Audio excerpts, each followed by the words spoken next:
Napasugod pala kami sa emergency nung wala sa oras. Abe, akalain mo si Usman nakalunok ng magnet. Mag-aalas 3 na pala na madaling araw ito. At ayan nga yung bayaw ko, kasamahan niya yung mga kaibigan niya. Pagkatapos nga dyan ay sinabihan kami na pumunta daw kami sa kabilang building. Andun de doktor para sa mga bata.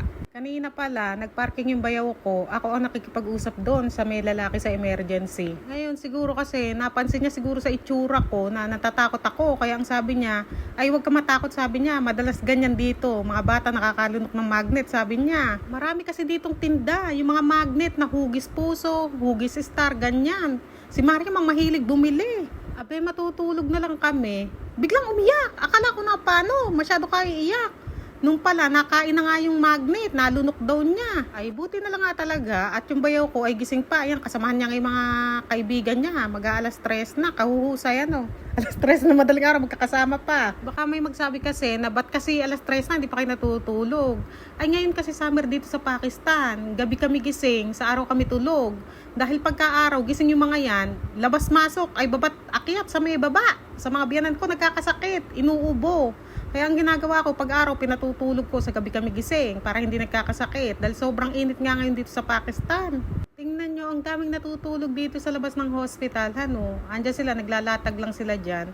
Ito sigurong mga ito ay malalayo yung ano nila, yung bahay. Kaya ayan, dyan na lang natutulog. Pagkatapos pala namin dito, nakausap yung doktor, ay sinabi nga, magpa-x-ray muna kami. Kaya babalik ulit kami doon sa isang building at magpapa-x-ray nga si Usman. Dito pala sa mga Bermuda na yan na may mga natutulog, may mga babae din dyan. Mga 4 siguro sila. Pero magkakaharap sila, nagkikantuhan, mga nakaupo. Ito palang hospital na ito ay Turkey Hospital ito. Bigay ito ng Turkey sa Pakistan nung mga 2010 siguro o 2011 nung nagkaroon dito ng sobrang baha sa Muzaffargarh sa lugar ng asawa ko. Ako'y bilib kay Mariam, bago kami umalis, kinuha pa yung lipstick niyan at nag-lipstick. Abe, dala-dala nga hanggang dito sa hospital yung lipstick. Ay, kagaling mukha ko talaga, Mariam, ano.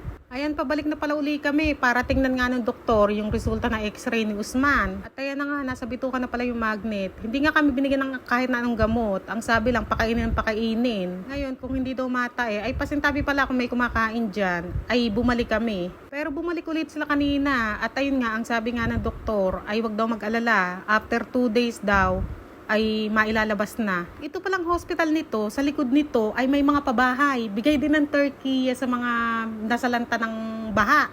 Kahusay nga sobrang dami ng pabahay sa kanila. Tapos may eskwelahan at saka ito ngang hospital ang bigay ng Turkey sa Pakistan. Pauwi na pala kami at ayan, pakita ko lang sa inyo yung mga truck dito sa Pakistan. Ganyan sila. Halos karamihan dito ng mga truck ay maliliwanag. Iba-iba yung kulay niya, kaya talagang kitang-kita mo. Sa hospital pala kanina, ay may mga security doon. Nung una, kasamahan ng bayaw ko, isa lang. Nakasalubong yung isa, naging 2. Tapos, nung nasa labas na kami, naging 3. Tapos nag-uusap sila, Chinese daw ba? Hindi, sabi ng isa, Philippines. Tapos sabi ba naman, Philippines, Sindabad. Sabi niya, Pakistan, Sindabad. Ngingiti-ngiti lang ako. Nga pala, wala pala kaming binayaran sa hospital, kahit na piso.